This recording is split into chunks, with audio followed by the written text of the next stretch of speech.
पावन पुराण की आरती अति पावन पुराण की परमहंस मुनि मनमुल्लासिन रस कहि गाया रस रस विलासिन भोक्त मोक्त रत प्रेम सुदासिन कथा के चन प्रिय सुजान की आरती अति पावन पुराण की आरती अति पावन पुराण की भक्त मोक्त बे ज्ञान खाने के भक्ति मोक्त वे ज्ञान खाने के धर्म भक्त बे ज्ञान खाने के धर्म भक्त बे ज्ञान खाने की आरत अत पावन पुराण की आरती अति पावन बोलो श्री भागवत महापुराण की व्यास जी महाराज की उमापत महादेव की जय जनी जगदम्बा मैया की अनंत बलवंत हनुमंत लाल की जय सियावर रामचंद्र भगवान की जय हो। सभी लोग यथास्थान पर बैठ जाएं।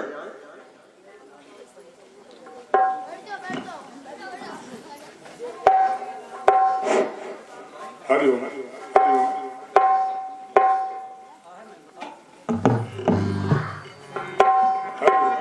हरिओम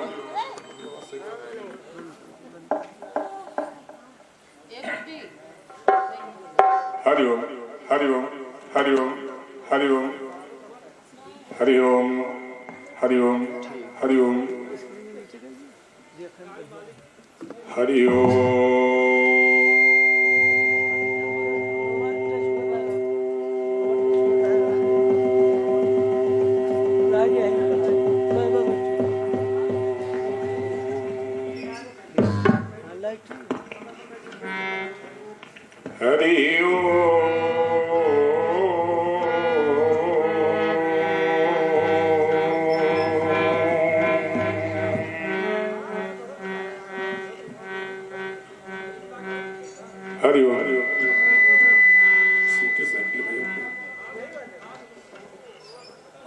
हरिओम स्वस्ति श्री गणेशाय नमः श्रीमन्महागणाधिपतये नमः श्री लक्ष्मी नारायणाय नमः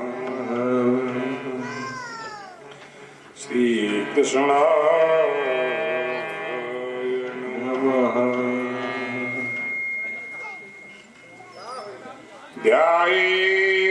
ध्यायेदजानुबाहुं धृतशरधनुष पद्मपद्मासनस्थं पीतं वासौवसानं नवकमलदल अस्फुरिनेत्रं प्रसन्नम् वामाङ्गरुडसीता मुखकमलभिल्लनलोचननीरदार्भम्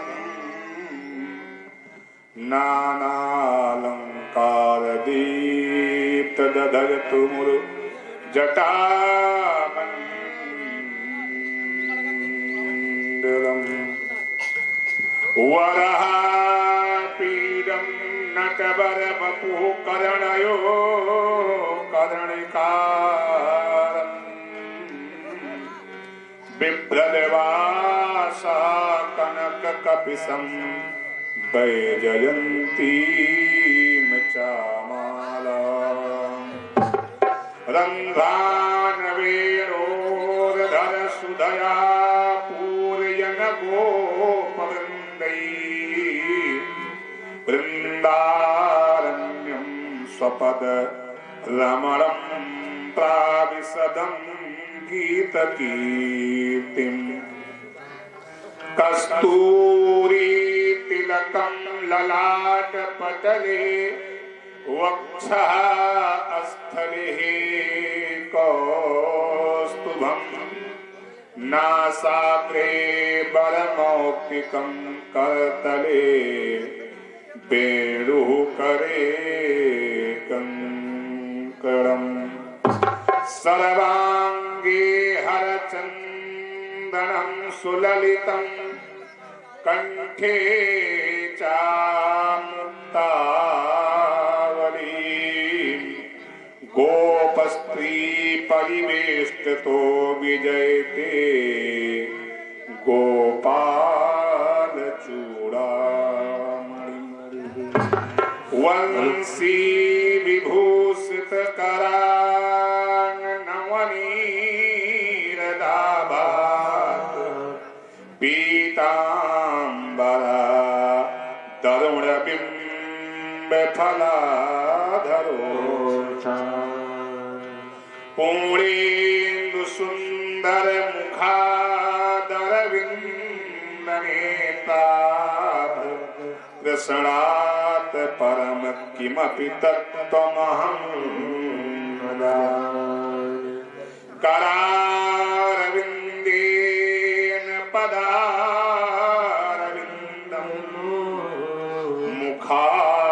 मुखारविन्दे विनवेशयन्तं बटास्य पत्रस्य पुटे शयानम् बालं मुकुन्दं मनसा स्मरामि सशङ्खचक्रं सकिरीटकुण्डलं सपीतवस्त्रं सरसीरुहेक्षणं सहारवक्षः स्थल कौस्तुभश्रियं नमामि विष्णुं शिरसा चतुर्भुजं नमामि विष्णुं शिरसा चतुर्भुजं नारायण समारम्भ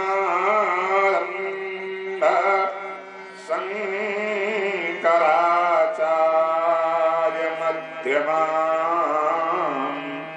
अस्मदाचार्य पर्यन्ताम् वन्दे गुरु परम्पराम् मनोजवं मारुततुल्यवेगम्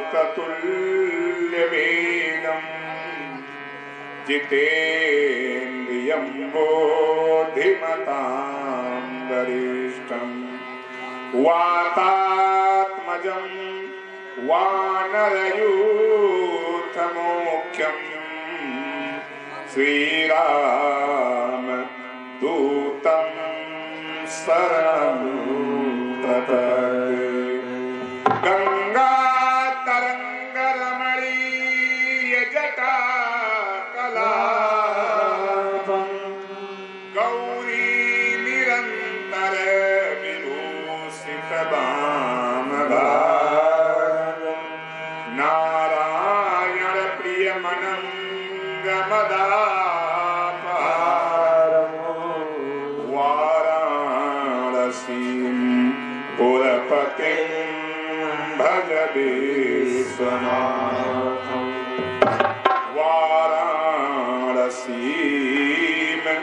पुरपतिं भज विश्वनाथं आदौ देवकी देवगर्भ जननं गोपी गृहे वरधनं माया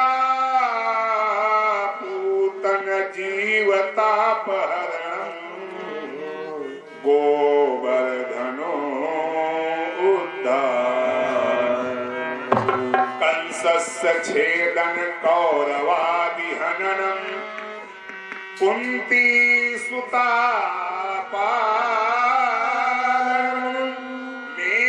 तत् भागवतम पुराण कथितम श्री कृष्ण लीला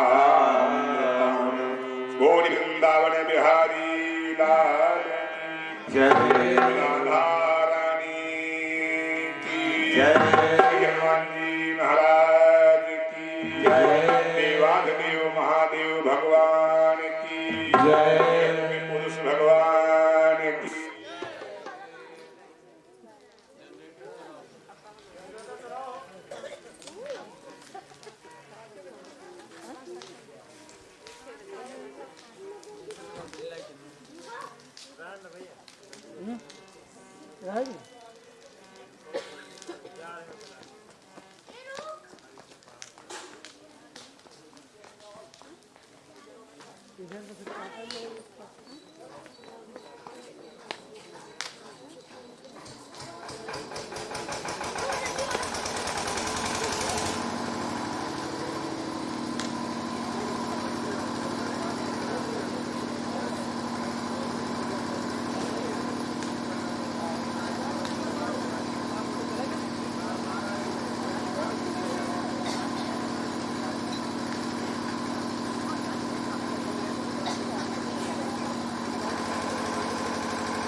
हरिओम हरिओम बोले सच्चिदानंद भगवान की जय बोले सावरे सरकार की जय हो। आप सब अपने मन को एकाग्र करें। जैसा कि पूर्व नियोजित है 24 जनवरी 2022 से 30 जनवरी 2022 तक मध्याह्न काल की वेला में 1 बजे से 5 बजे तक भगवान की मंगलमयी कथा का समय सुनिश्चित किया गया है। आज प्रथम दिवस है। यज्ञ कार्य भी साथ साथ चल रहा है। मंडप पूजन और यज्ञ में पूजन के कार्य में थोड़ा सा विलंब हुआ, जिसकी वजह से थोड़ा सा कार्यक्रम विलंब से प्रारंभ हो रहा है। फिर भी आइए हम सब लोग जिस निमित्त जिस उद्देश्य से इस भव्य आयोजन को अपने अबाध गति से आगे को बढ़ाने के लिए लगे हुए हैं, उसी श्रेणी में श्रीमद् भागवत सप्ताह भक्ति ज्ञान यज्ञ के प्रथम दिवस में आप सबको हम लेकर के प्रवेश कर रहे हैं। बड़े भाव के साथ सब लोग जहां हैं, जिस स्थान पे हैं, जैसे भी हैं, बैठे हैं, सबसे पहले 2-4 बार भगवान का पावन नाम कीर्तन करके मन, वाणी और अंतःकरण की शुद्धि करें। देखिए, हमारे यहाँ शास्त्रों में कहा गया है, किसी भी देव कार्य को जब हम लोग करने चलते हैं, कोई भी वैदिक पूजा हो, अनुष्ठान हो, धर्म काल हो, तो सबसे पहले हम लोग आचमन करते हैं ना, आचमन करते हैं, पवित्रीकरण करते हैं, तब वो कार्य प्रारंभ होता है। अब यहाँ भगवान के इस भगवत पंडाल में आचमन की आवश्यकता नहीं है, आपको जल की आवश्यकता नहीं है। यहाँ के लिए आचमन और यहाँ के लिए जल की व्यवस्था, भगवान का नाम ही सब कुछ है। राम कथा जहाँ सुरसर धारा, जहाँ भगवान की कथा होती है वहाँ गंगा जी की धारा होती है। अब जब गंगा की धारा में बैठ करके भी आप लोग जल का इंतजार करेंगे कि जल आवे तो आचमन करें, तब बात बनेगी नहीं। यहाँ तो भगवान पिबत भागवतम रसमालय, भगवान का ये सुंदर जो ये नाम रूपी रस है, इसी को पी करके हम सब लोग अपने मन, वाणी और अंतःकरण को खूब चकाचक शुद्ध करें और फिर भगवान कथा में आप सबको हम लेकर के प्रवेश करें। आइए सब लोग बड़े भाव के साथ, बड़ी मस्ती के साथ 2-4 बार भगवान का पावन नाम कीर्तन सब लोग गाएंगे। पहले हम गाएंगे, पीछे पीछे हमारे साथ साथ सब लोग आप लोग भी गाएंगे।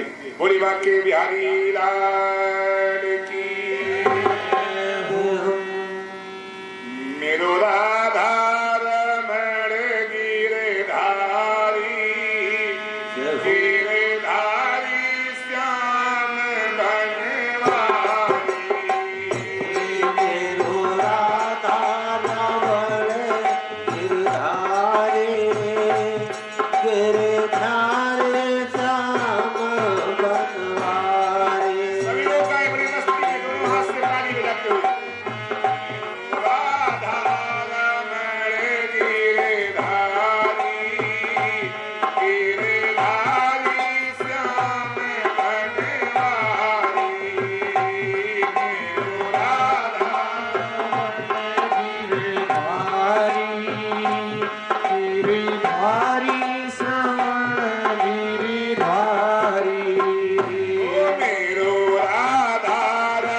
जय हो श्री राधे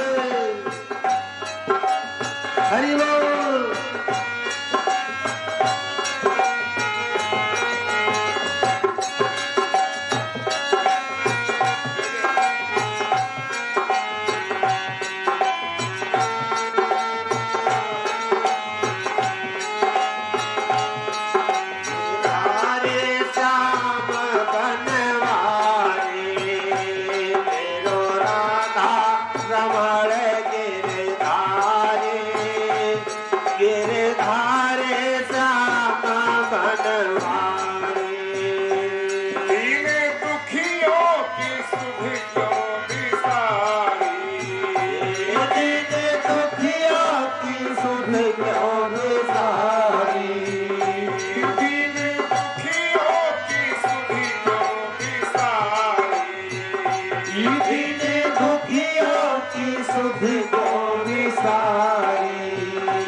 नरमं चैव नरोत्तमं देवीं सरस्वतीं व्यासं ततो जयमुदीरये।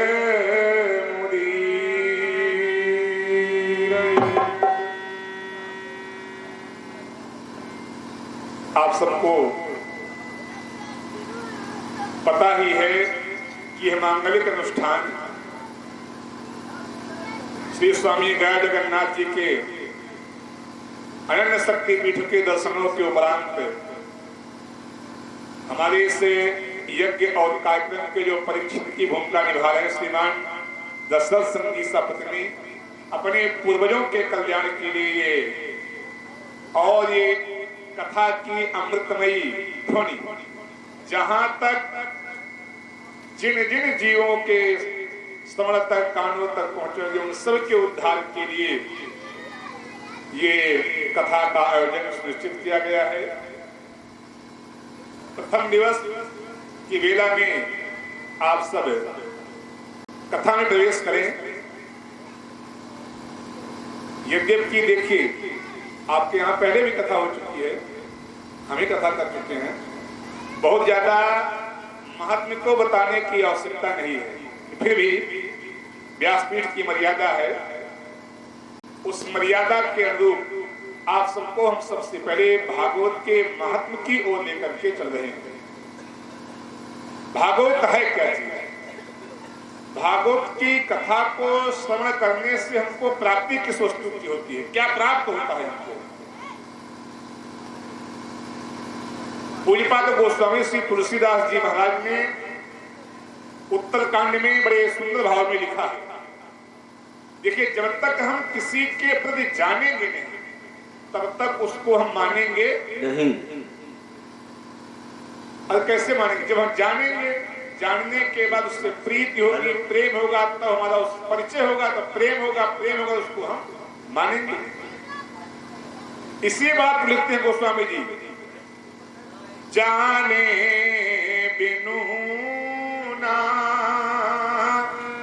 होहि परतीति और बिनु परतीत होए नहीं प्रीत। जब तक जानेंगे नहीं तब तक परतीत माने परिचय नहीं होगा, और जब तक परिचय नहीं होगा तब तक प्रेम नहीं होगा, और जब तक प्रेम नहीं होगा तब तक भगवान की प्राप्ति हो जाए संभव नहीं, क्योंकि हरि व्यापक सर्वत्र समाना प्रेम ते प्रगट होहि मय जाना। हरि व्यापक सर्वत्र समाना प्रेम ते प्रगट होहि भगवाना।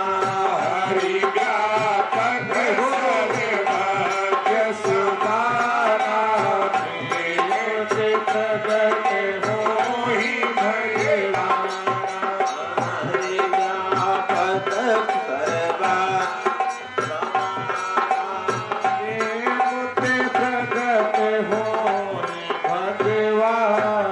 हरि व्यापक सर्वत्र दबाना और प्रेम से प्रकट हो ही मैं स्थिति सही कर लो भाई, उसको बोला है। भगवान को कहीं ढूंढने की आवश्यकता नहीं, ईश्वर व्याप रहा है घट में। किसी मठ में मंदिर में भगवान है, हाँ है, वहां भगवान का प्रतीक है, मूर्ति है, भगवान विराजमान है।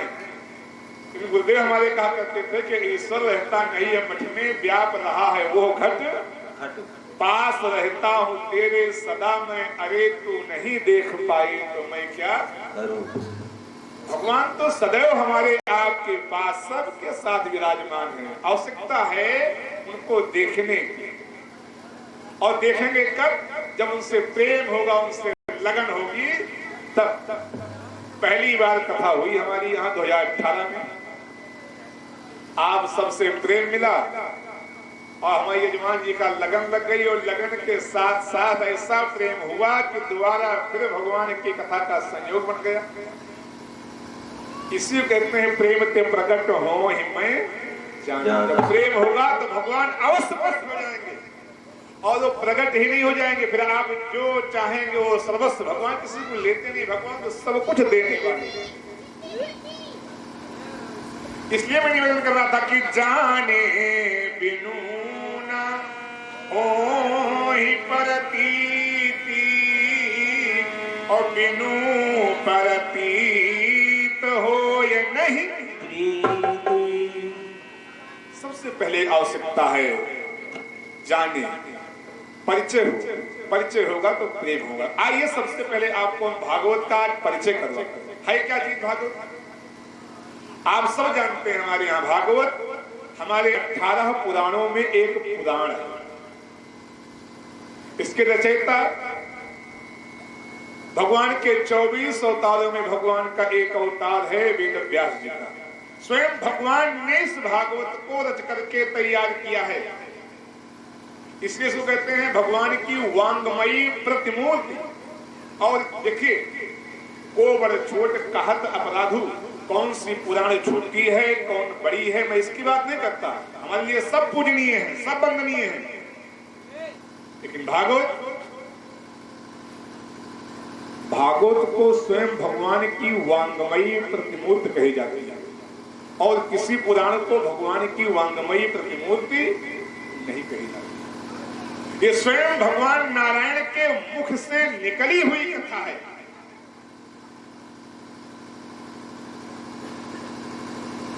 और यह कथा संसार के अनेकानेक प्रकार के कैसे भी कोई भी किसी योनि में हो सबको उद्धार करने वाली है। 18 पुराण अपने यहाँ सब लोग जानते हैं। उन्हीं 18 पुराणों में एक पुराण है श्रीमद् भागवत महापुराण। देखिए सब पुराण हैं, लेकिन भागवत क्या है? महापुराण है। एक बात हमारे यहाँ एक लोक रीति है, जैसे हमारे यहाँ जो बच्चे जन्मते हैं, बच्चों का जन्म होता है, तो जो बच्चा सबसे बाद में जन्मता है उसको अनुज कहा जाता है, छोटा कहा जाता है ना।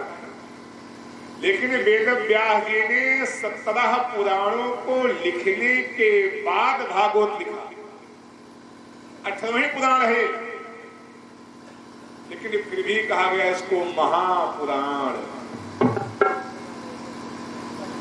जो सबसे पहले पैदा होता है, सीधी भाषा बता रहे हैं आपको, उसको ज्येष्ठ कहा जाता है ना।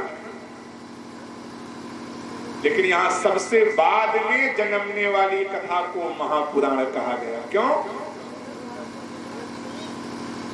क्योंकि इसमें भगवान नारायण के संपूर्ण 24 अवतारों की कथा को गाया गया है।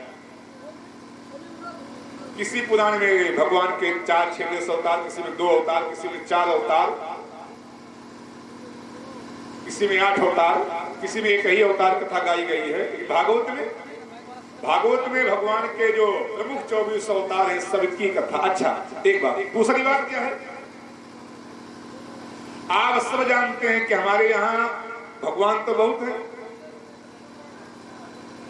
कोई भगवान 2 कला से अवतरित हुए। जब जैसा हमारे यहाँ संयोग आया, जैसी आवश्यकता पड़ी, भगवान उस रूप में प्रकट हो गए। लेकिन कभी भगवान 2 कलाओं से आए, कभी 4 कला से आए, कभी भगवान 6 कला से आए, कभी भगवान 8 कला से आए, कभी 12 कला से आए। जो हमारे यहाँ 2 प्रधान अवतार हैं, राम और कृष्ण का, इन 2 प्रधान अवतारों में भी भगवान राम का जो अवतार है वो अवतार भी केवल 12 कलाओं का माना जाता है।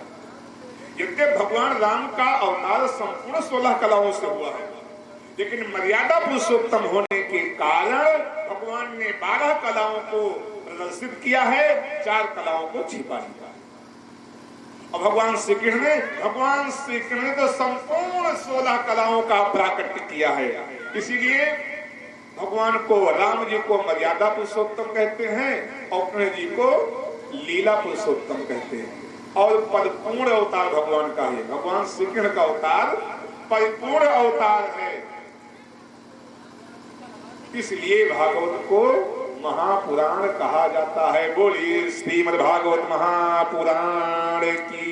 इसलिए संतों ने कहा है कि भगवत पुराण सुनिए दुख नाशनी कथा है। भगवत पुराण सुनिए दुख नाशनी कथा है। भगवत पुराण सुनिए दुख नाशनी कथा है। भगवत पुराण सुनिए दुख नाशनी कथा है। भगवत पुराण सुनिए दुख नाशनी कथा है। भगवत पुराण सुनिए दुख नाशनी कथा है। दुख दूर होते मिटती सभी व्यथा है। दुख दूर होते मिटती सभी व्यथा है। दूर होते मिटती सभी व्यथा है। दुख दूर होते मिटती सभी व्यथा है। भगवत पुराण सुनिए दुख नाशनी कथा है। भगवत पुराण सुनिए दुख नाशनी कथा है। दुख द्वंद्व दूर होके मिटती सभी व्यथा है। दुख दूर होते मिटती सभी व्यथा है। दुख दूर होते मिटती सभी व्यथा है। ये भागवत की ऐसी कथा है, संपूर्ण क्लेशों को, दुखों को नाश करने में सक्षम है। इसीलिए इसको महापुराण कहा जाता है। ये तो संक्षेप में छोटा सा परिचय था। श्रीमद् भागवतम नाम पुराणम लोक विश्रुतम शृणुयात् दयायुक्तो मम संतोषकारम्।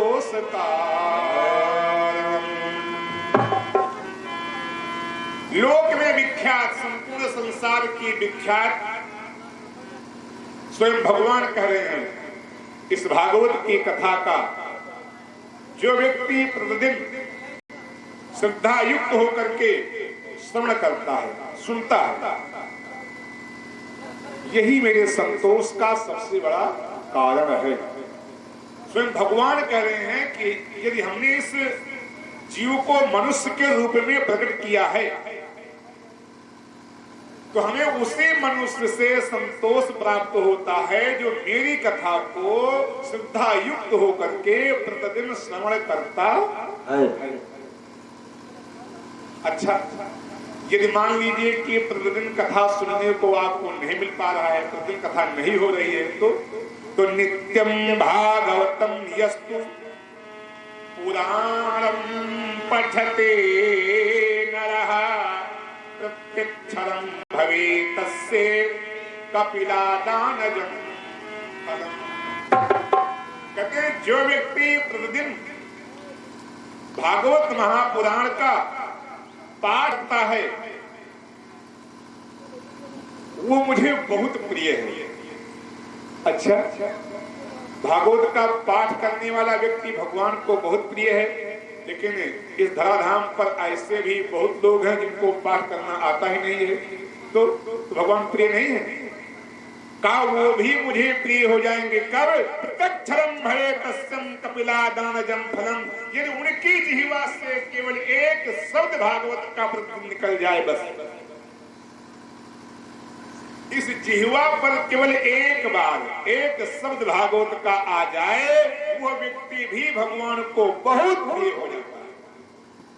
वैष्णवानां तु शास्त्राणि ये अर्चन्त गृहे नरः सर्व पाप विनिर्मुक्तो भवन्ति सुरवन्दितः। अच्छा भाई, आप भागवत की कथा प्रतिदिन सुन नहीं सकते हैं, आप भागवत को पढ़े पढ़ नहीं सकते हैं, आप भागवत के शब्दों को प्रतिदिन गा नहीं सकते हैं, बोल नहीं सकते हैं, तब भगवान का धाम कैसे मिलेगा? तो उसके लिए भी भगवान ने कहा वैष्णवानां तु शास्त्राणि ये अर्चन्त गृहे नरः। इस भागवत महापुराण की मंगलमयी पोथी को ले आओ और अपने घर में पूजा स्थान बना लो, वहीं पे स्थापित कर दो, केवल प्रतिदिन दर्शन कर लो, सर्व पाप विमुक्ता। सारे पापों से वंचित हो जाएंगे, सारे पाप आपके नष्ट हो जाएंगे। भवन्ति सुरवन्दिता। देवता भी उसकी वंदना करते हैं जो प्रतिदिन भागवत का केवल दर्शन कर सकते। ये भागवत की महत्ता है। केवल आप पाठ ना कर पाए, आप भागवत को सुन ना पाए, आप भागवत को पढ़ना पाए, केवल भागवत भगवान का प्रतिदिन दर्शन करने जो व्यक्ति प्रतिदिन भागवत जी का दर्शन करता है, उसकी वंदना स्वयं भगवान भवन्ति सुरवन्दिता। सर्व पाप विनिर्मुक्तो भवन्ति सुरवन्दिता। क्या इससे भी कोई आसान तरीका हो सकता है? भगवान को पाने के लिए इससे भी कोई आसान तरीका भाई हो सकता है? अरे भैया कुछ नहीं करना है, हो मार्केट में पहुंचो, 1000-2000 की जो मिले, इस समय तो थोड़ा पुस्तक महंगी है, गीता प्रेस की सस्ती मिल जाती है, मुश्किल से 500-600 रुपए की, और गीता प्रेस की बढ़िया सुंदर सी भागवत जी को ले आइए, पूजा घर में स्थापित कर दीजिए, प्रतिदिन प्रणाम करिए, भगवत धाम की प्राप्ति हो जाएगी आपको। हाँ, लेकिन एक बात और है, अब ये ना करो कि भागवत जी का दर्शन करने के बाद निकलो तो किसी के खेत में, हाँ ऐसा भी मत करिए भाई कि भागवत अगर सब आप बस केवल दर्शन करने से 24 घंटे केवल पाप में युक्त रहो और भागवत जी का दर्शन कर लो तो मुक्ति हो जाएगी। ना ना ना ना ना, ना। बस भागवत जी का दर्शन करते रहो और अपने तन से कर्म करो विधिनाना, मन राखो जहाँ कृपा निधाना। भगवान के चरणों में मन को लगा करके भगवत कार्य को करते रहिए। ये उसके लिए बताया जा रहा जो पढ़ नहीं सकते हैं, लिख नहीं सकते हैं, सुन नहीं सकते हैं, उनके लिए है। ये उन लोगों के लिए ये सूक्त जो है, ये सूत्र उन पे नहीं लागू होता जो दिन भर दूसरे का अनहित करने में लिप्त रहते हैं ना। ये तो उनके लिए है जो पढ़ नहीं सकते हैं, कथा सुन नहीं सकते हैं, क्या पाठ नहीं कर सकते हैं, तो केवल दर्शन करने से उनकी मुक्ति, उनका मोक्ष।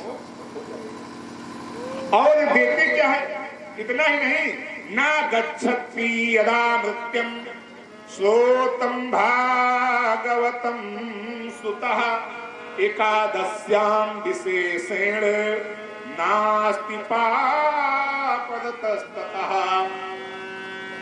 अच्छा सुनो भैया,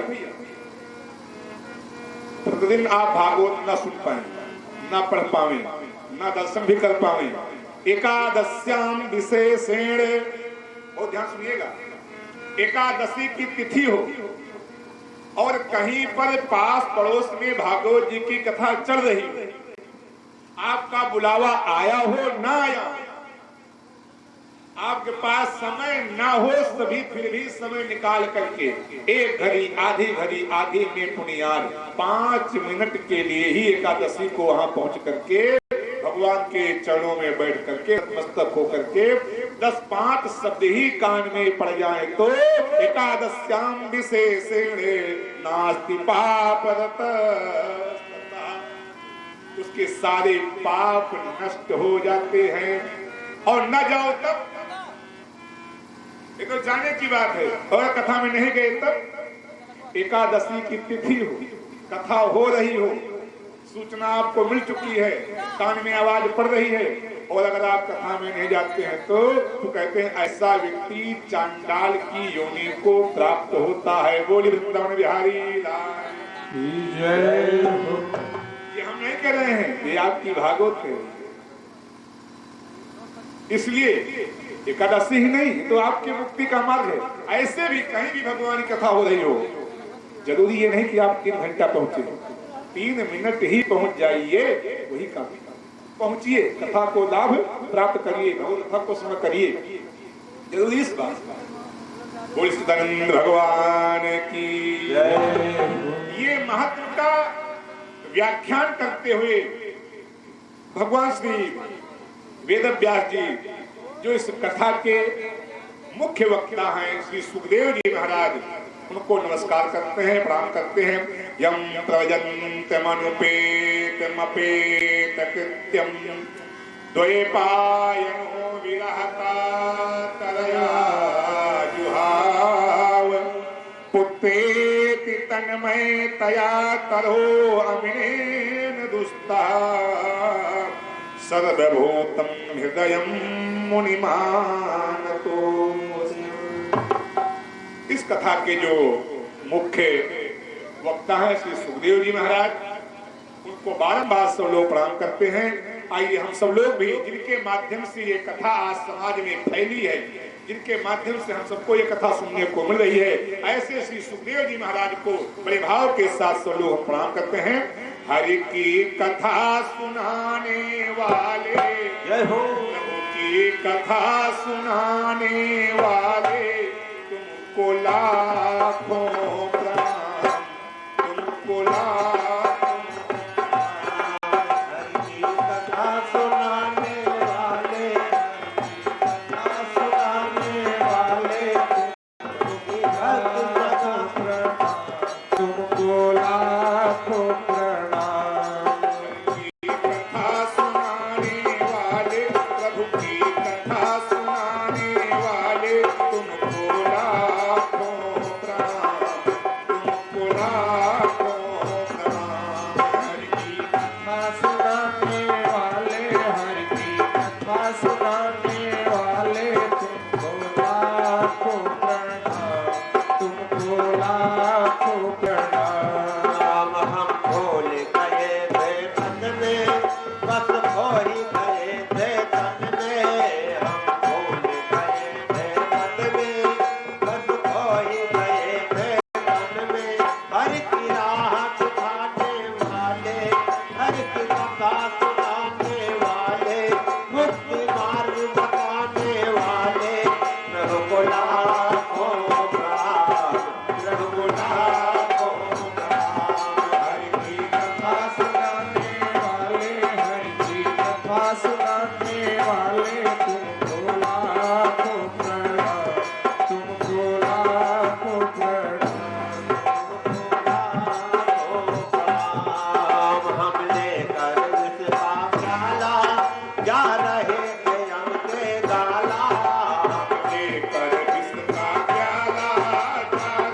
है श्री सुखदेव जी महाराज को वेद व्यास जी ने स्वयं प्रणाम किया।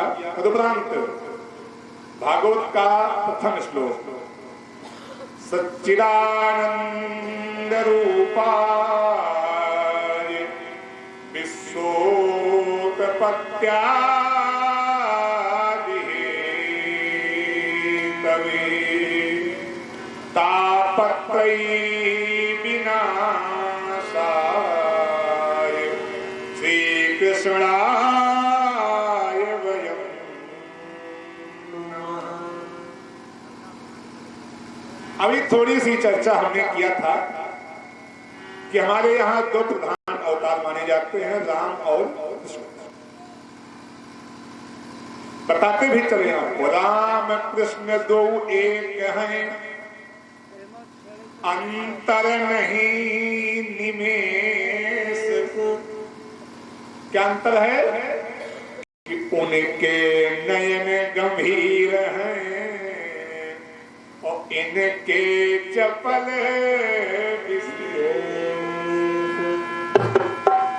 मेरे प्रभु ठाकुर राघवेंद्र सरकार के जो नेत्र हैं वो मर्यादा से पढ़ते हैं और कान्हा जी के थोड़ा चंचलता से पढ़ते हैं और कोई अंतर नहीं, कोई अंतर नहीं। पहला श्लोक सिद्ध कर रहा भागवत का पहला श्लोक इस बात को सिद्ध कर रहा है, सच्चिदानंद रूपाय। सच्चिदानंद का मतलब सत्य, चित्त और आनंद। जो सत्य, चित्त और आनंद से परिपूर्ण है वह है सच्चिदानंद। और ये बात भगवान श्री कृष्ण के लिए लिखी जा रही है। तो क्या भगवान राम सच्चिदानंद नहीं है? भगवान राम भी सच्चिदानंद है, परिपूर्ण आनंद है। जो आनंद सिंधु सुख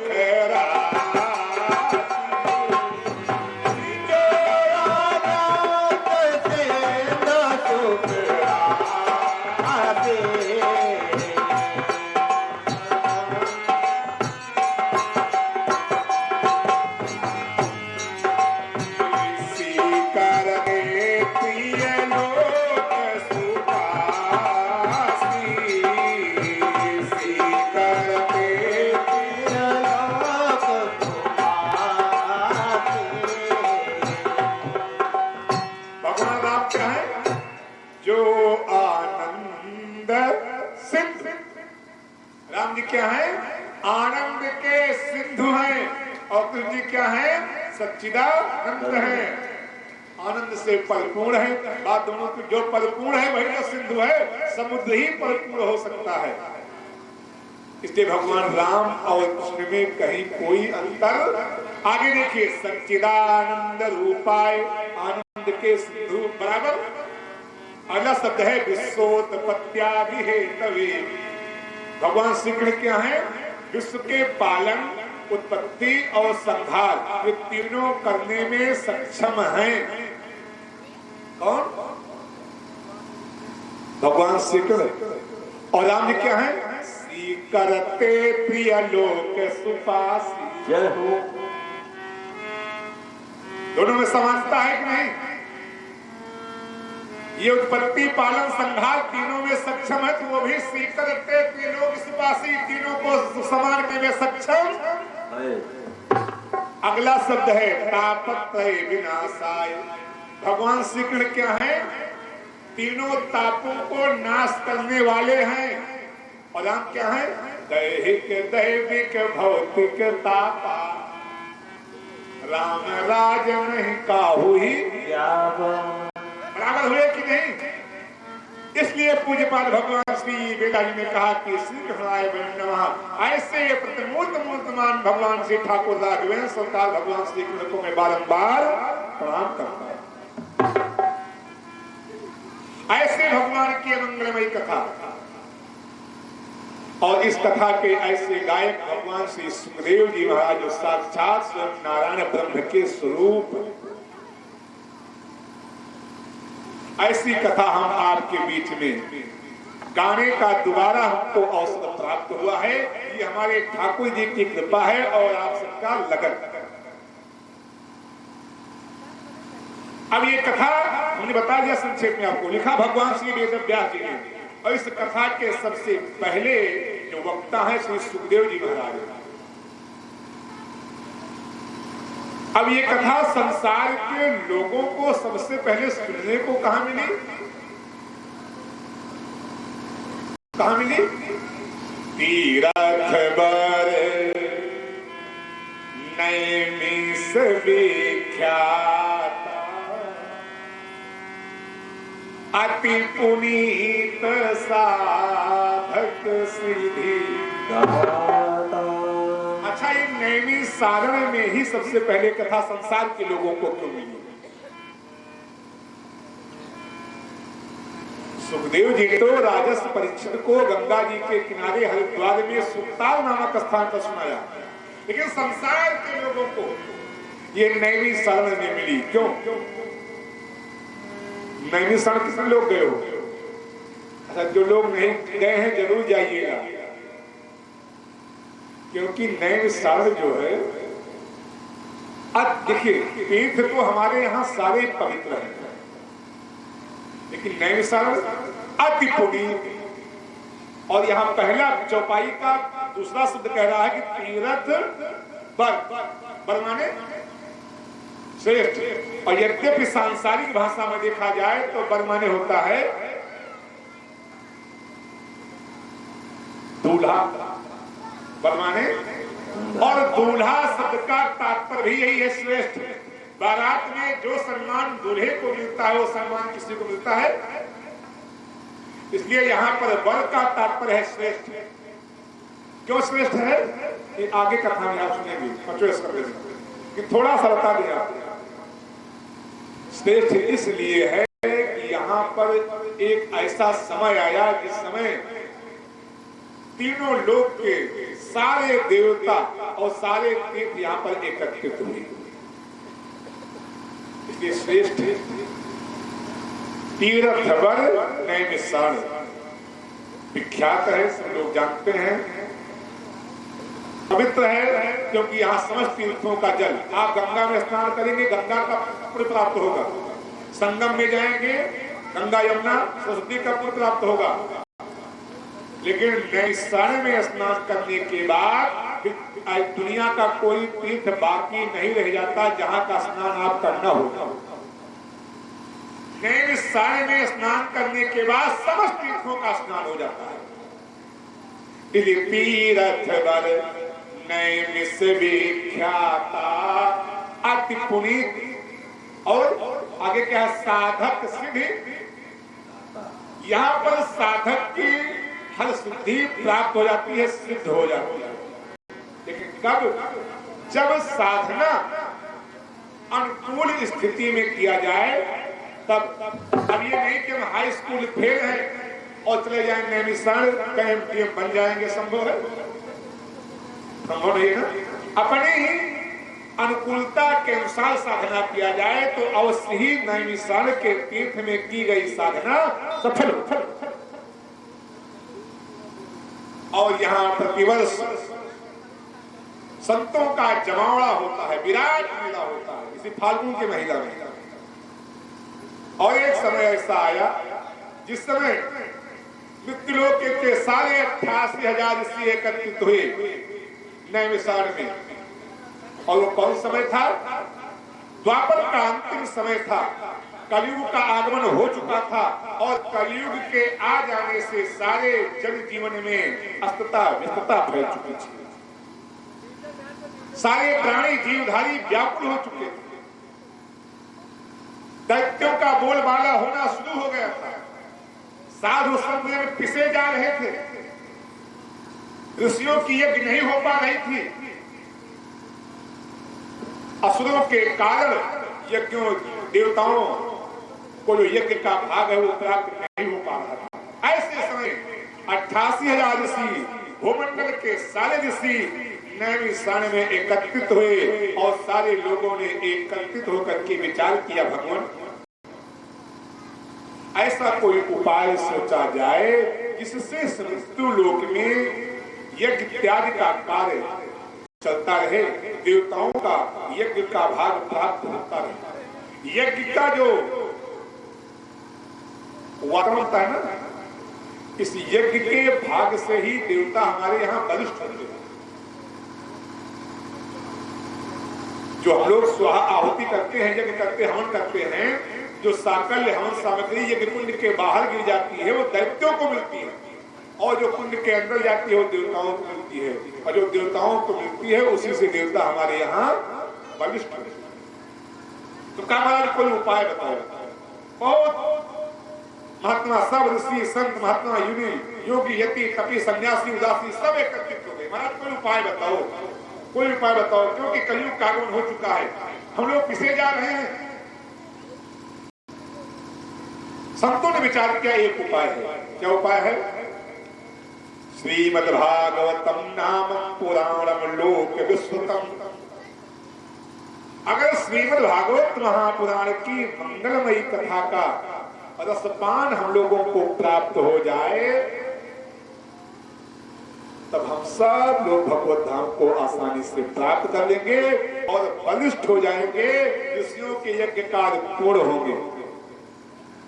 अच्छा, भागवत का रसपान हो जाए, हाँ जी, तो भागवत को सुनावे कौन? भाई जरूरी ये भी तो है, जैसे हम जान रहे हैं कि केले के फल को खाने के बाद हमारी ये बीमारी ठीक हो जाएगी, लेकिन केले के फल को तोड़ने वाला कोई नहीं है। तो पहले तो आवश्यकता है कि उस फल को तोड़ने वाले को ढूंढा जाए ना। और जिन खोजा पानिया गहरे पानी पैठ, और मैं बकुला बोलन डरा रहा किनारे बैठ। अरे भैया जो ढूंढते हैं वो पा जाते हैं। और नेक कार्य के लिए, भगवान के कार्य के लिए, अरे भगवत कार्य के लिए आप अपने एक पैर को आगे बढ़ाओ, 10 कदम भगवान आपको आगे बढ़ा देते हैं। जैसे ऋषियों के मन में विचार आया कि भागवत की मंगलमय कथा अगर सुनने को मिल जाए तो संपूर्ण संसार का कल्याण हो जाएगा, पूरे लोक का कल्याण हो जाएगा, लेकिन कथा को सुनाने वाला कोई नहीं है। उसी बीच में वाह रे मेरे ठाकुर भगवान श्री सूत जी महाराज प्रकट हो गए। कंधे पर कंबल का टुकड़ा, एक हाथ में कमंडल, एक हाथ में दंड लिए, और बड़े मस्ती में श्री सूत जी उसी मेला में चले आ रहे। श्री कृष्ण गोविंद हरे मुरारे, हे नाथ नारायण वासुदेव।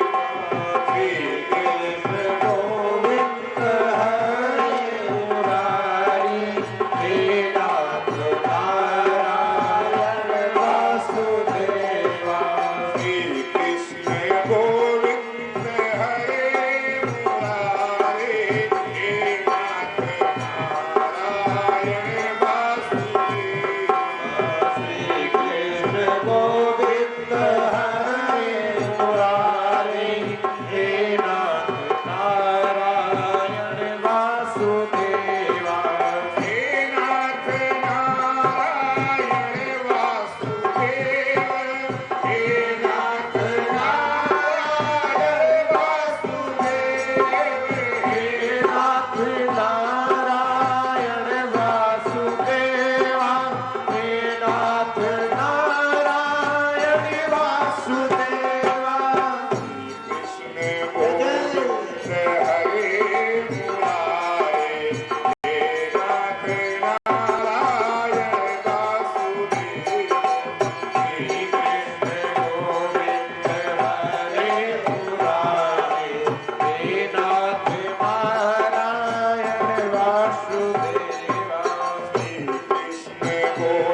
जैसे श्री सूत जी महाराज बड़े तन्मयता के साथ प्रकट हुए, सारे ऋषि उठ करके खड़े हो गए। सुनो, यहाँ जितने भी विराजमान हैं, कहा नैमिषारण्य में, सारे के सारे ब्राह्मण ऋषि हैं। विशेष बहुत ध्यान से और बहुत गौर करके सुनिए। 88,000 ऋषियों की मंडली विराजमान है और सारे के सारे ब्राह्मण ऋषि हैं और सारे सदगृहस्थ ऋषि हैं। सारे ब्राह्मण, सारे सदगृहस्थ, और इन 88,000 सदगृहस्थ ब्राह्मण ऋषियों के बीच में श्री सूत जी का प्रकट हुआ। सूत जी कौन है? सूत जी है श्री रोमहर्षण के पुत्र। रोमहर्षण जी कौन है? रोमहर्षण जी है श्री वेदव्यास जी के शिष्य। लेकिन एक बात जो सदैव हमारे भक्तों के मन में गूंजा करती है, सूत का मतलब, महाराज जी सूत का मतलब क्या है? सूत का तात्पर्य समझते हो? भागवत में व्याख्या है, जिस पुत्र का पिता क्षत्रिय हो, माता ब्राह्मण, जिस पुत्र का, जिस संतान का पिता क्षत्रिय हो, माता ब्राह्मण हो, ऐसे दाम्पत्य से उत्पन्न होने वाला जो संतान है, पुत्र है, उसे सूत। श्री सूत जी महाराज का प्रकट हुआ। 88,000 ऋषियों की मंडली उठ करके खड़ी हो गई। इसने दौड़ करके उनको प्रणाम करना चाहा, पैरों को पकड़ने लगे। रे महाराज, सूत जी ने कहा, प्रभु आप ये क्या कर रहे हैं? आप ब्राह्मण ऋषि हैं और हम सूत, आप हमारे पैर पकड़ रहे हैं, हमको आप नरक में ले जा रहे हैं, क्या कर रहे हैं आप? ये क्या कर रहे हैं? ऋषियों ने कहा, महाराज अज्ञान ध्वंसम विध्वंसः कोटि सूर्य समप्रभा सूताख्या ही कथा सारम मम करण रसाय। हे सूत जी, आप भले कुछ भी हो, मुझे जात विशेष से मतलब, फिर अज्ञान ध्वंसा विध्वंसम, आप तो अज्ञान रूपी अंधकार को नाश करने के लिए कोटि सूर्य समप्रभा, करोड़ों सूर्य के समान है।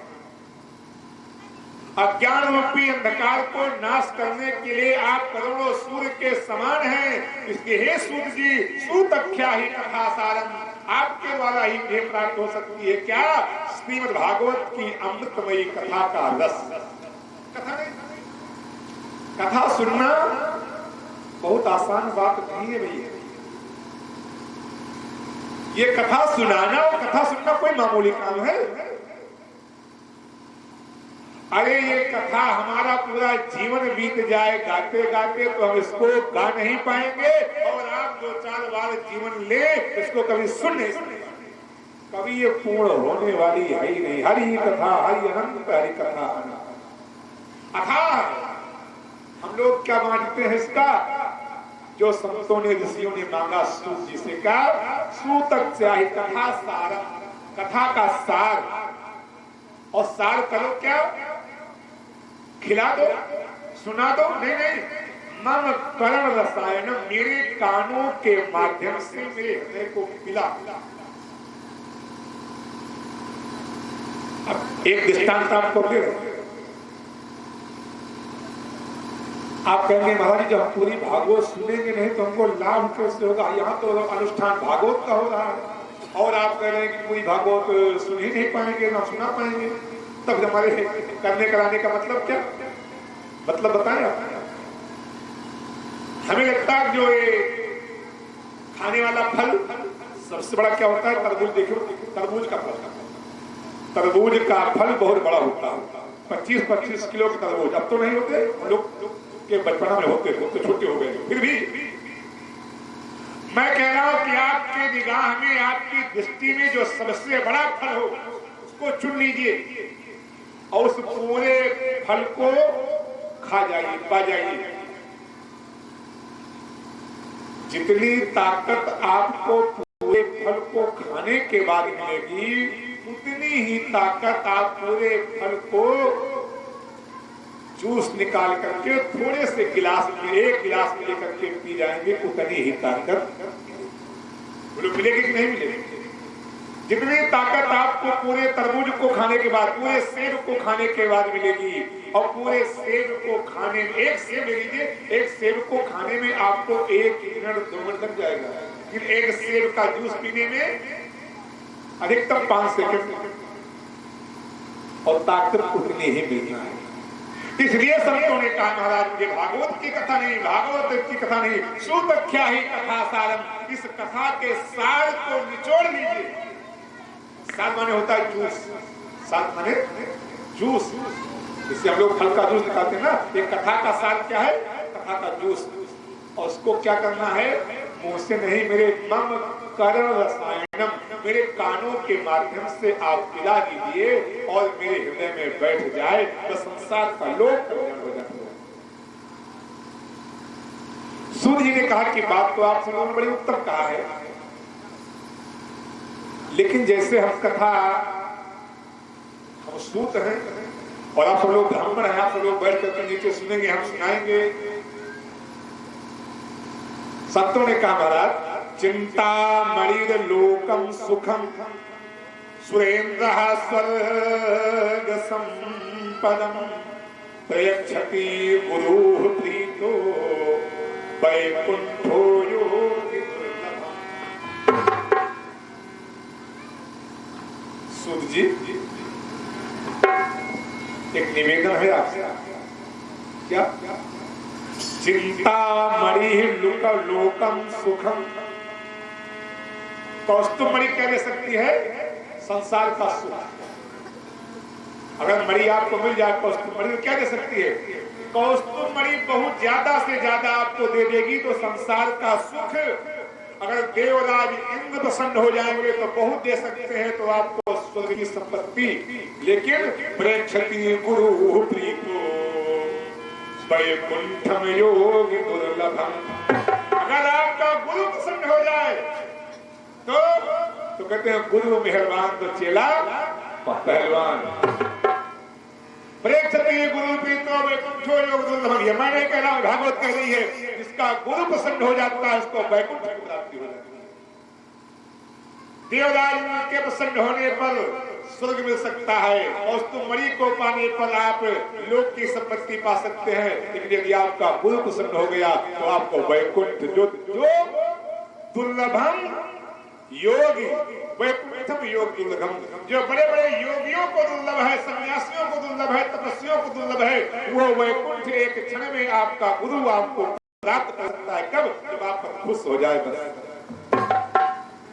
इसलिए हमारे समय गुरुदेव भगवान की यहाँ सदैव गाया जाता है, एक तुम्ही आधार सद्गुरु, एक तुम्ही आधार, एक तुम्ही आधार सद्गुरु, एक तुम्ही आधार, एक तुम्ही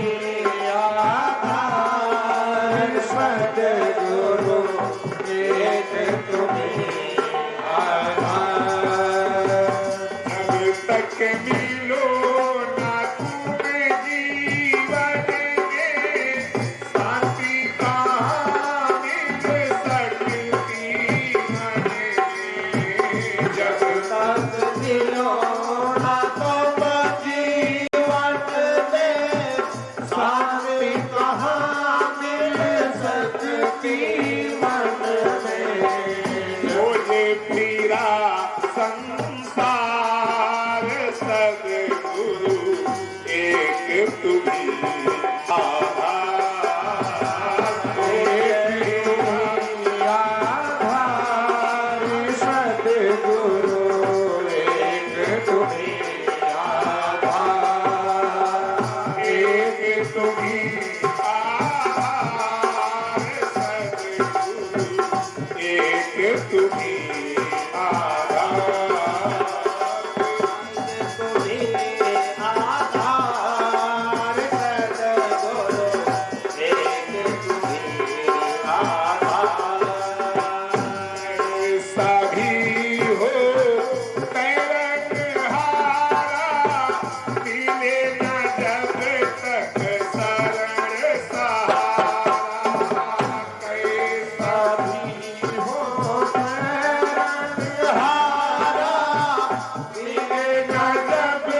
गुरु एक तुम्ही आधार। ऐसा भी हो तरनहारा। बात समझ रहे हो ना? चाहे जितनी लंबी लंबी छलांग लगा लेते हो, चाहे जितने गुणवान हो, चाहे जितने ज्ञानवान हो, चाहे जितने पर विवेक बुद्धि सब हो, लेकिन मिले न जब तक शरण सहारा।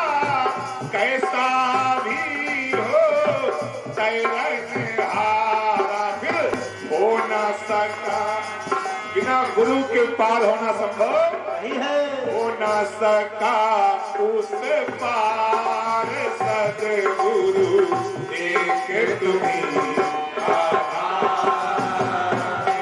एक तुम्ही आधार सद्गुरु एक तुम्ही आधार।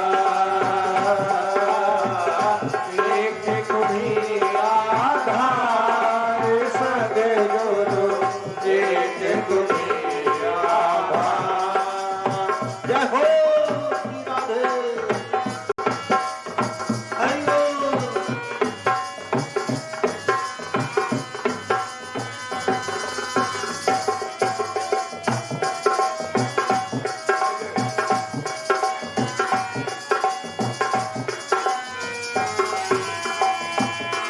तुम्ही आधार सद्गुरु एक तुम्ही आधार। बोलिए सद्गुरुदेव भगवान की जय। 88,000 ऋषियों ने उसी नैमिषारण्य के सुंदर एक वट वृक्ष के नीचे सुंदर से चबूतरे पर बड़ा सुंदर आसन लगाया। उस जमाने में टेंट माइक की व्यवस्था तो थी नहीं। नाना प्रकार के पत्तों से फूलों से खूब व्यास गद्दी को सजाया गया। श्री सूत जी महाराज को उस पर बिठाया गया और ऋषियों ने बैठ करके कथा को प्राप्त करने के लिए अपने अपने आसन पर विराजमान हुए। श्री सूत जी महाराज कथा को सुनाना प्रारंभ कर रहे हैं और सबसे पहले सूत जी ने भी एक श्लोक के माध्यम से कथा का महत्व बताया। क्या? परीक्षिते कथा वक्तुम सभायाम संसथिते सुखे सुधा कुंभम गृहीत्वयो देवास तत्र सभागमन।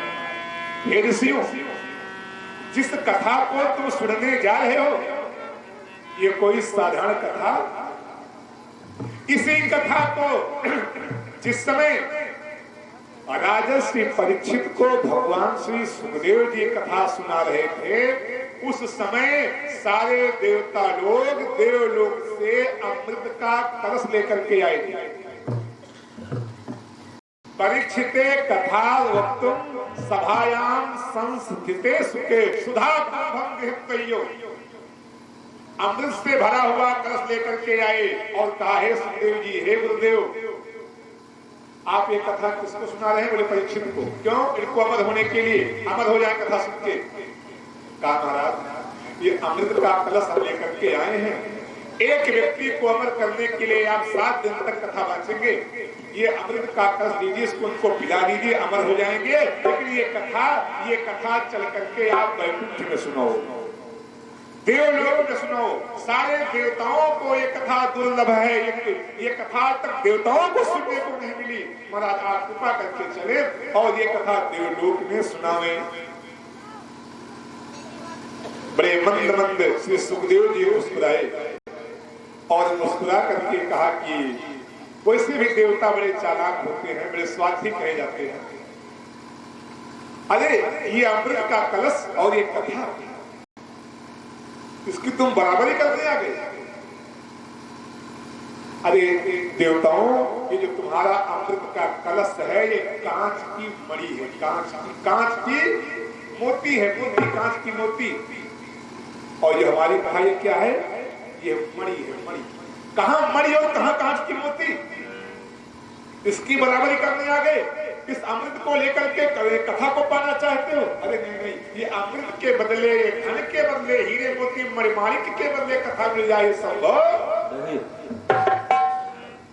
भैया गोस्वामी लिखते हैं बालकांड में, अति हरि कृपा जाहि पर होई पावन दियत यही मारग सोई। अति हरि कृपा जाहि पर होई पावत यही मारग सोई। अति हरि कृपा जाहि पर होई पावन दियत यही मारग सोई। अति हरि कृपा जाहि पर होई पावत यही मारग सोई। इसके ऊपर बहुत बड़ी कृपा हो, अति हरि कृपा। देखो चौपाई गोस्वामी जी का एक एक समन्वय बड़ा गजब का समन्वय। कृपा तो भगवान की सबके ऊपर है, हमारे ऊपर भी है, आपके ऊपर भी, सबके ऊपर। ऐसा कोई जीवधारी नहीं है जिसके ऊपर वे ठाकुर की कृपा न हो। जिस दिन भगवान की कृपा उठ जाएगी उस दिन हम लोग भी यहां से चले जाएंगे। उठ जाएंगे। लेकिन कृपा होने के बावजूद भी भगवत कथा मिल जाए, भगवान की कथा मिल जाए सुनने के लिए, भगवान के पंडाल में, भगवान की धारा में बैठने का सौभाग्य मिल जाए, भगवान के सन्मुख आने का सौभाग्य मिल जाए, ये किसको मिलता है? अति हरि कृपा। कृपा के बाद एक होती है अति हरि कृपा, इसके ऊपर विशेष कृपा होती है। जिसके ऊपर विशेष कृपा होती है वही भगवान की कथा में भगवान के सन्मुख आकर के बैठ सकता है, वरना नहीं आ पाते लोग। क्यों? क्योंकि भगवान ने वादा किया है ना कि सन्मुख हो ये जय हो जीव जग मोहि। अरे करोड़ों करोड़ों जन्मों के उसके पाप नष्ट हो जाते हैं जब ये जीव भगवान के सन्मुख हो जाता है। भगवान कहते हैं तुम पापी है, तेरी तेरा काम है पाप करना, तो भले तू हमारे सामने ना हो, क्योंकि सामने आ जाएगा तेरे सारे पाप धुल जाएंगे और प्रवृत्ति तुम्हारी पाप की है। तो जिसकी प्रवृत्ति अच्छी होती है उसकी आवृत्ति अच्छी होती है। भगवान उसी को यहाँ बुलाते हैं, अपने सामने बैठाते हैं जिस पर बहुत बड़ा करना चाहते हैं। इसलिए आप सब बहुत सौभाग्यशाली हैं। ये बिल्कुल 101 नहीं 1001% आप लोग मान लीजिए कि आप लोग बहुत सौभाग्यशाली हैं जो भगवान की कथा में आकर के बैठे हैं, विराजमान हैं।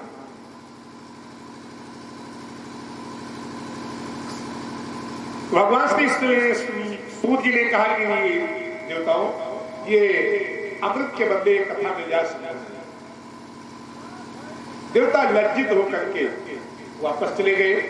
सूत जी कथा को आगे बढ़ाते हुए कहते हैं कि एकदा ही विषादायाम चत्वारसयो आमलः सत्संगार्थ समायता तात सत्वेनारदम। एक दिन की घटना है। नारद जी ने एक दिन सोचा कि मृत्यु लोक में बड़ा सुख है, और वास्तव में सही बात है, जान लो जो सुख यहां है वो कहीं नहीं।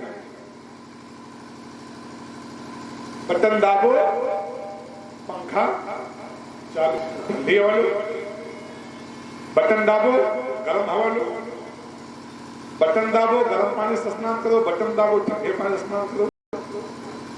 जैसा चाहो वैसा रहो, जैसा चाहो वैसा खाओ, जैसा चाहो वैसा पहनो, कोई रोक टोक नहीं। देवताओं के यहां रोक टोक है। मैं आप सब मेरी बात को अन्यथा मत लीजिएगा। देवलोक में अप्सराएं भी जीन्स पैंट टी शर्ट नहीं पहन सकती। अप्सरा जो आज हमारे भारत देश की महिलाएं और देवियां पहनती हैं, कहना नहीं था आपको, मैं कह दिया, बात आनी पड़ती। मर्यादा है, मर्यादा देवलोक में मर्यादा है, लेकिन मृत्युलोक में कोई मर्यादा सब भंग कर दिया आप लोगों ने। सारा पहनाव, सारा खाना, सारा रहना, रहन सहन, खान पान, उठना बैठना, सोना जगना सब भ्रष्ट। कैसे सोना है, कब जगना है, क्या खाना है, क्या नहीं खाना है, कैसे रहना, सब। इसलिए इससे ज्यादा सुख कहां मिलेगा? मनचाहा सुख है यहाँ पर। नारद जी को पता चला कि मृत्यु लोक में मनचाहा सुख है, जो चाहो जैसा चाहो वो सुख। तो नारद जी ने कहा कि जरा हम भी एक बार, ये हम नहीं कह रहे भागवत की कथा कह रहे, कोई दृष्टांत या कोई कहानी नहीं बता रहे आपको। एक दाही विशालायाम, भागवत के महत्व के पहले अध्याय का 24वां श्लोक खोल के लिख दिया। भागवत के महत्व के पहले अध्याय का 24वां श्लोक है।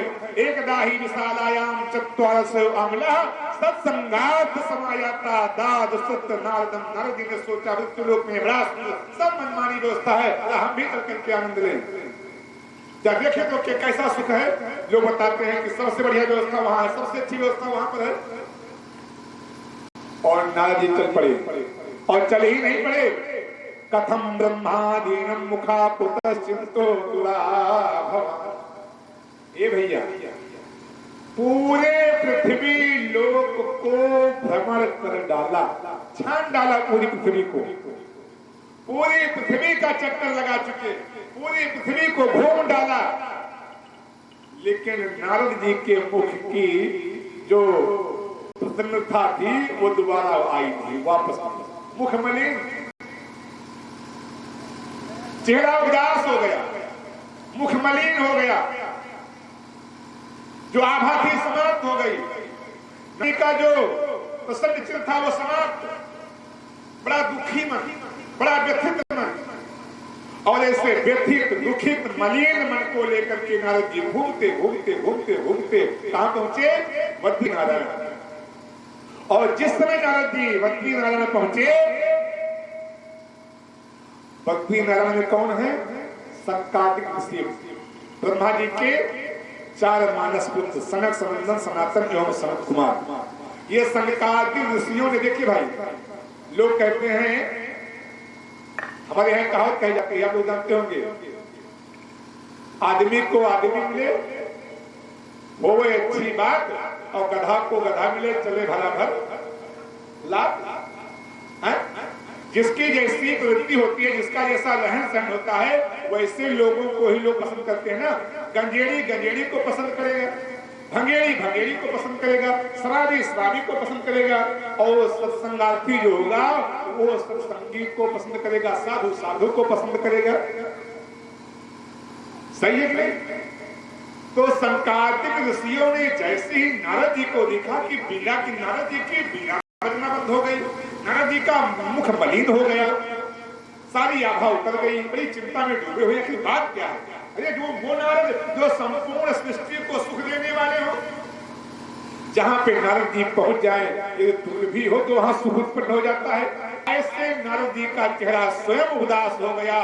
तब ऋषियों ने कहा कि महात्मन कथम ब्रह्मांडीन मुखाः कुतश्चिंता भवान त्वरितं गम्यते यत्पुत्र कुतश्चेदगमनम्। अरे देवर्षि, आप कहां से आ रहे, कहां गए थे? कथम ब्रह्मादीन मुखाः कुतश्चिंता भवान। आपका मुखमंडल जो है इतना गंभीर क्यों, इतना उदास क्यों, इतना आप चिंतित क्यों है? कहां गए थे, कहां से आ रहे हैं? आखिर बात नारद जी ने कहा कि सत्तो, अगर आपने पूछा है तो मुझे बताना ही होगा। क्यों? क्योंकि उन्हें बता दिया, सत्संग जैसी संगत होती है वैसे लोगों से, हर व्यक्ति से और हर बात को कभी कहना नहीं चाहिए। रहीमदास जी का एक दोहा है, रही मन निज मन की व्यथा और मन ही राखो कोय, और सुन इखलई है लोग सब और बाटी न ले को। ये भैया, अगर बहुत दुख भी आ जाए आपके ऊपर तो सबसे न बताओ ना, उसी से बताओ कि महात्मन कथम ब्रह्मादीन मुखाः कुतश्चिंता भवान। त्वरितं गम्यते यत्पुत्र कुतश्चेदगमनम्। अरे देवर्षि, आप कहां से आ रहे हैं, कहां गए थे, कहां से आ रहे हैं? आखिर बात उससे न बताओ। जो आपके दुख में सहभागी हो सके। और नहीं तो कुछ लोग तो ऐसे होते हैं ना कि ओ आप देखो फंसे हैं, आप देखो फंसे हैं जाल में, आपका लड़का बीमार है, हंसिए नहीं, विचार करिए बात, तो आपका लड़का बीमार है, अस्पताल में मौत